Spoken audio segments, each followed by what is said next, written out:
Okay, so let's talk about positioning of content for a little while. Um, it really doesn't matter what platform that we are talking about, whether it's your blog, YouTube, Instagram, LinkedIn, what have you.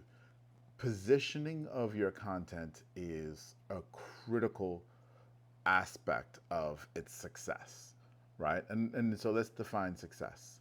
Success is we create a piece of content and we know that there is an outcome that we would love for the person who's consuming that content to take.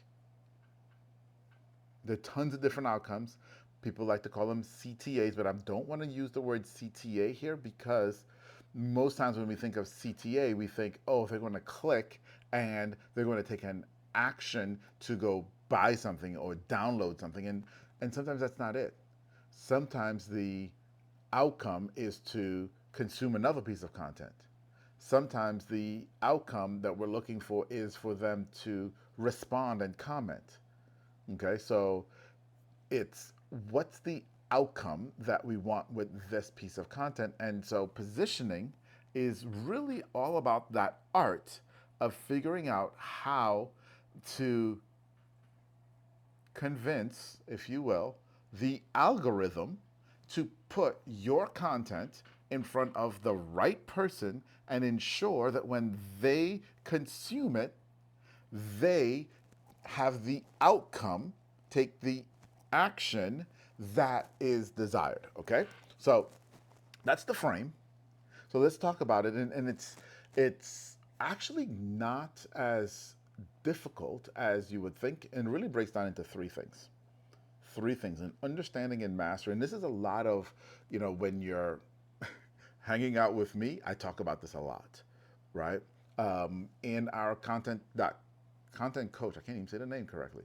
In our content coach, that social course, here we talk about this a lot and we break this apart a lot into its component pieces so that you can really start to understand. So here are the three things, the three questions that you have to ask and have clear answer on. The first one is pretty obvious if you've been around me for any length of time, and that is who's the audience? Who is the audience? Really, truly understanding who the audience is critical for your positioning. Okay? Because understanding the audience helps you to use the correct language when you're talking to them. Okay, and it helps you to know even the visuals that will relate to them. And here's a lot of why that's important. One, yes, we want to communicate directly to them, but the algorithm knows your audience, whatever platform you're on. Okay, so whether we're talking a YouTube video, if we're talking you're writing a blog post or creating LinkedIn or a TikTok, the algorithm knows your audience, and the algorithm knows what's going to resonate with your audience. And so the first thing that the algorithm does is they're going to look at your content and say, what audience does this fit to? And it's going to figure that out. And if what it figures out isn't the audience you want, you'll never be positioned correctly. You'll always be talking to the wrong people. You'll always be talking to the wrong people. Okay? Talking about the right thing to the wrong people, that's a mess. So, who's your audience? That's number one. Number two, and this gets deeper now into audience. Go figure that two out of my three things that are going to get you to positioning have everything to do with audience. What is the pain point? What is the pain point that this piece of content is talking to that your audience has? What's going on with your audience right now that they need solved, that they need some movement in, that they need some clarity in, that's causing them challenges that this piece of content that you just created is going to help them move closer to their ideal state. That your piece of content is going to help them have some sort of micro win so that they know that they're on the right path to getting to their ideal state.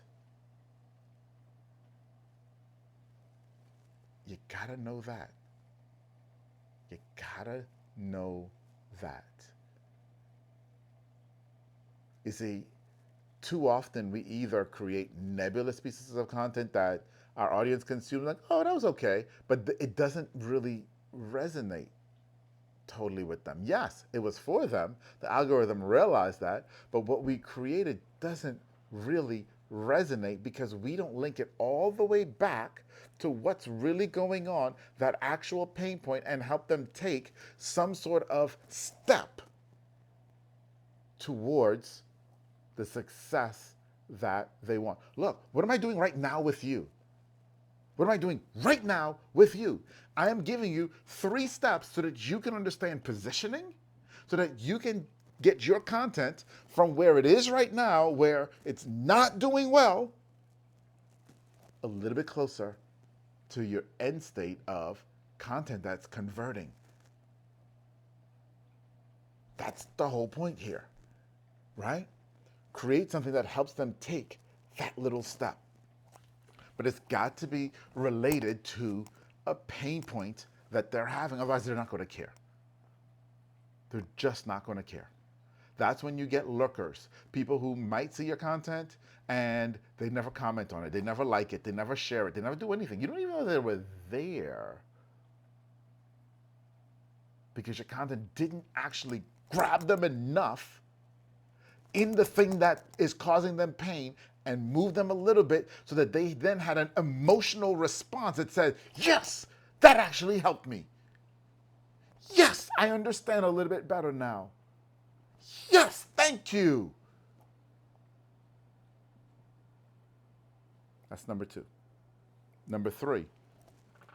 Number 3 is it's all about understanding where the content you're creating fits in their journey. So they've got a pain point, right? They've got a pain point, and we're talking to that. But now, where does it fit in the journey of where they are right now? Okay, so we define that journey as why, how, what. Okay, and I'm not going to go into all the details of why, how, what today. I've got tons of other videos on that. But we define that journey as why, how, what.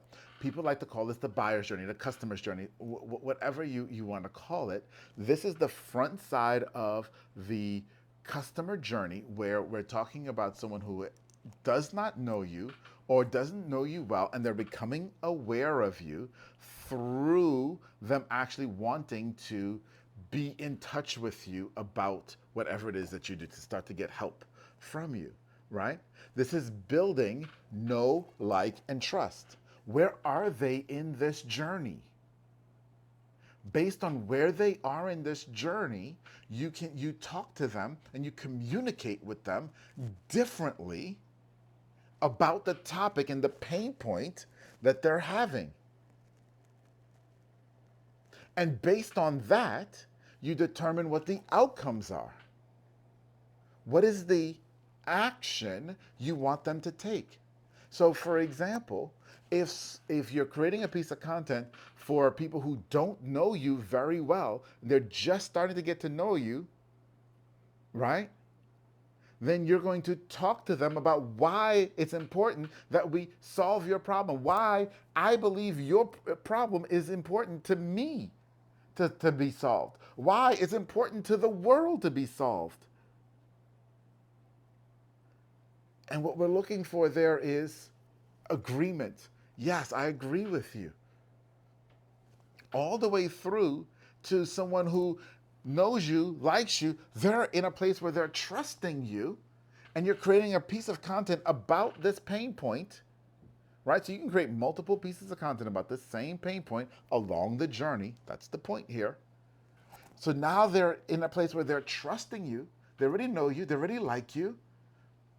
Now, your call to action, your outcome may be asking them, would you like my help with that. Would you like my help with that? Now, your help can look like a lot of different things. You've seen me offer you help in tons of different ways. Sometimes I'll say, hey, send me a screenshot of something you're looking at that you don't understand in your metrics, and I'll help you understand it. Hey, if you got a question, drop me a line on LinkedIn. Or it may be, are you ready to have someone else do this for you? Let us know. We can help you with that. We can help you with that. Okay? So, understanding those three questions are the key to positioning your content well. Who is your audience? Really understanding who is your audience, what's the pain that they're in, and where are they in the journey, and what outcome do you want them to have from this stage of their journey? That's the key. And so, when your content does not perform well, you've got to go back and ask, what were my answers to these three questions when I created this piece of content? And why is there incongruency? What did I miss? What didn't I set up correctly? What assumptions did I make with this piece of content that I shouldn't have? That, my friends, is positioning of content. Doesn't matter what platform you're on.